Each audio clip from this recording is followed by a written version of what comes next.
2025 F1000 season was finally upon us, after what felt like years of waiting. I did my waiting!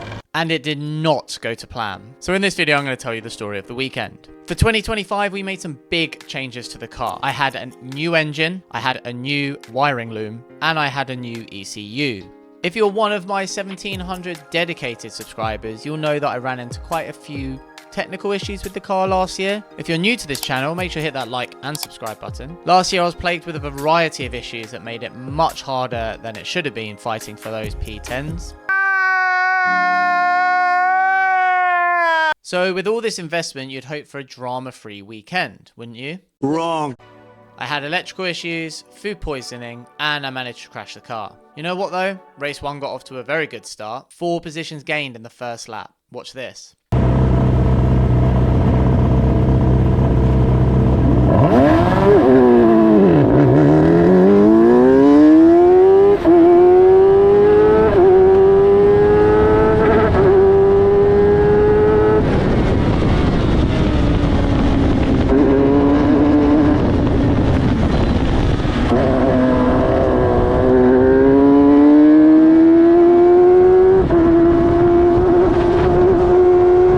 By the end of the lap, I'm holding up my teammate Tom Westworth, so I move over out of the way to not hold up his race and let him through.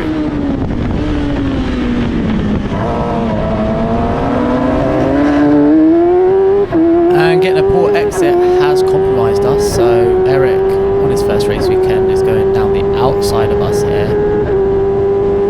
But we managed to brake later, hold the position. Pretty good defence there. Now, if you've watched my videos before, you know that Alpha Live, the streaming company that videos some of the race weekends, not enough, they only like to catch my best moments of each race. Reckon they were filming for when I made those overtakes? Of course not. Reckon they caught me getting overtaken again by those people whilst I was suffering with that engine issue? Of course. As well, so he absolutely bombed it away from Higginson once he got past. So now, really, it's Pollard is having to start defending from Clennell, but we are now looking at the battle for, I'm not 100% sure which battle this is, but they're coming through the G-Block S's right now. So let's see who we've got in this battle. I think that's Bert Chapman, Chaos Cole and Eric Cowell, possibly. Yes, it is, for 7th position, as the graphic hopefully tells us there. They are heading through Sunny, so Bert Chapman, who led a lot of the race at Cadwell Park, remember, last year, and crashed out of the final corner, but he's under a lot of pressure there from the fast Irish lady, Chaos Cole, who's challenging him into the complex, and she's gone through there. So Chaos Cole goes up to 7th place now, down to 8th place goes Bert Chapman. So please forgive the dodgy editing that's coming up here. I just wanted to show the engine issue I was having. In low revs under 6,000, it was bogging. Comparison between the test day a week before and the race day.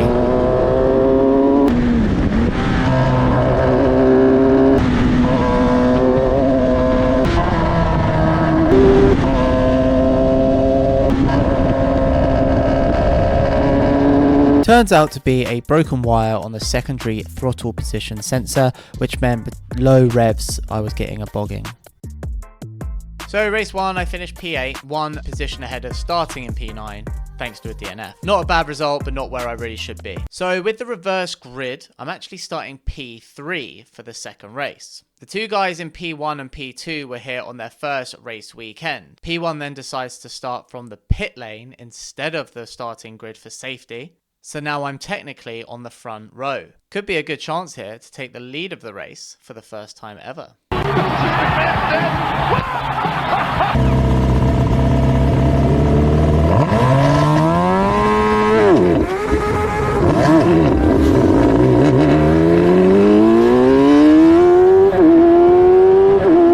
So of course I managed to stall it and drop about 5 places, not ideal.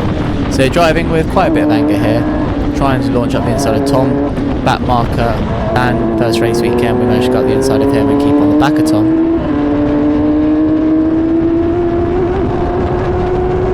Follow him down the main straight, trying to get into his slipstream.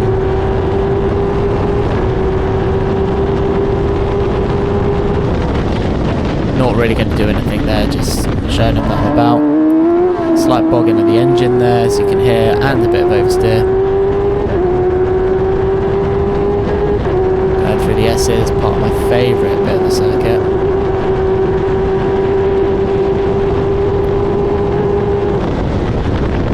In Sunny in. Getting a bit of bogging there, but still managed to hold on to the back of Tom here. And we're actually gaining on the others too. Pretty fast through that section. Tighter line. Little look, little lock up. Luckily we didn't get to the back of Tom. Deal with some oversteer. Keeping onto the back of him here. Pretty exciting stuff.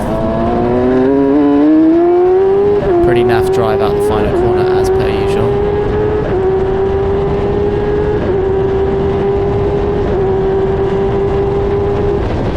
We just turn in way too early, take all of that inside curve. Unfortunately we just end up in the kitty litter. This is one off in the gravel though at Clervaux, I can see. Oh. It's the 44 car, Bert Chapman. Well, that's not Chapman's Corner, the name of his YouTube channel.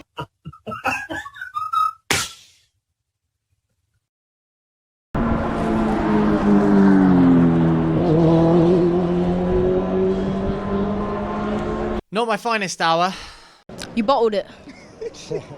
Fortunately, there was very little damage done to the car, so we were ready and out for race 3 the next day. That's until I got hit by food poisoning like a train. For race 2, I had started getting a bit cold, a bit shivery. I was sat in the car with the heated seats and steering wheel on trying to warm up, and I had a banging headache. By the time I got home after race 2, I was shivering under 4 blankets, sweating through all my clothes, and in for a bit of a horrible night. So when I woke up Sunday morning, I wasn't sure if I was going to be fit to race.